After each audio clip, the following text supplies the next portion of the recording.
The last topic in section 2.4 deals with parallel and perpendicular lines in the coordinate plane.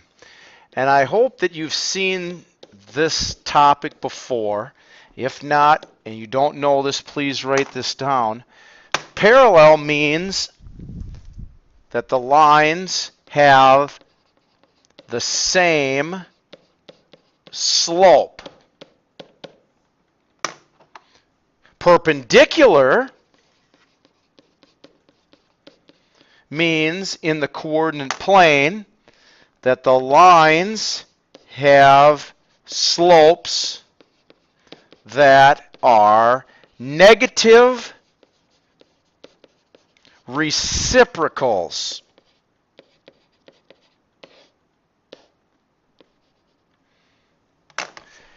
So for example, let's say I had an equation of a line that was y equals 3/4 x plus 7.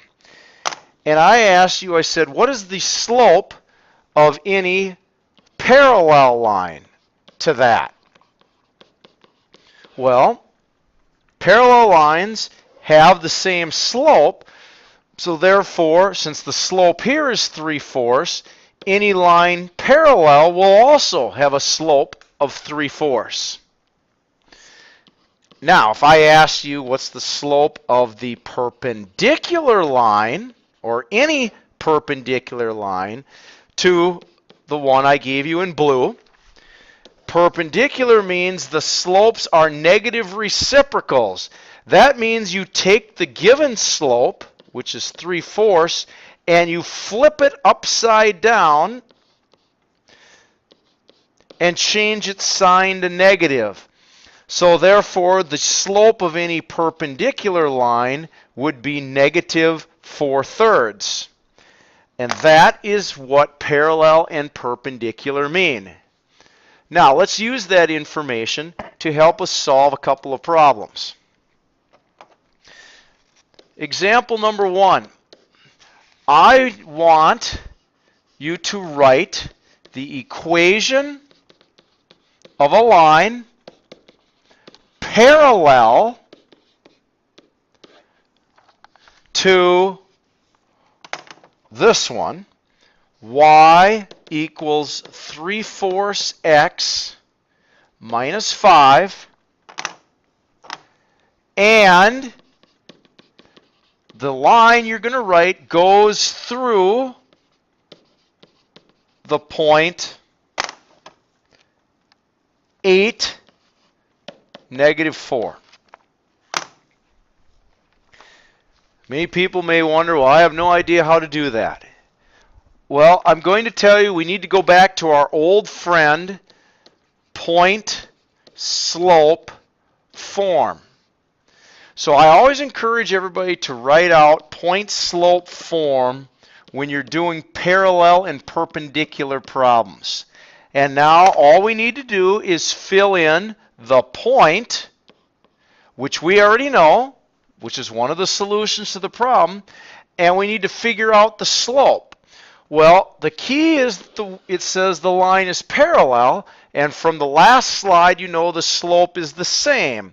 Therefore, m is still 3/4.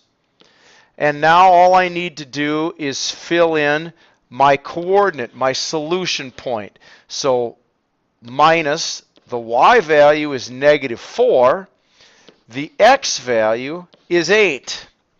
And now very simply I solve this equation. Minus a negative means to add, so I get y plus 4 equals, and over here I distribute.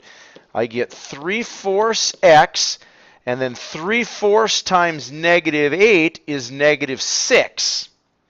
Now all I have to do is -4 to both sides, and my final answer becomes y equals 3/4 x minus 10. Now that better check out, because supposedly 8 -4 is a solution to this problem. So I'm going to plug in 8 for x, and if I plug in 8 where the x is, 3/4 times 8 is equal to 6 minus 10 equals negative 4, and it checks. Therefore, my final answer, y equals 3/4 x minus 10.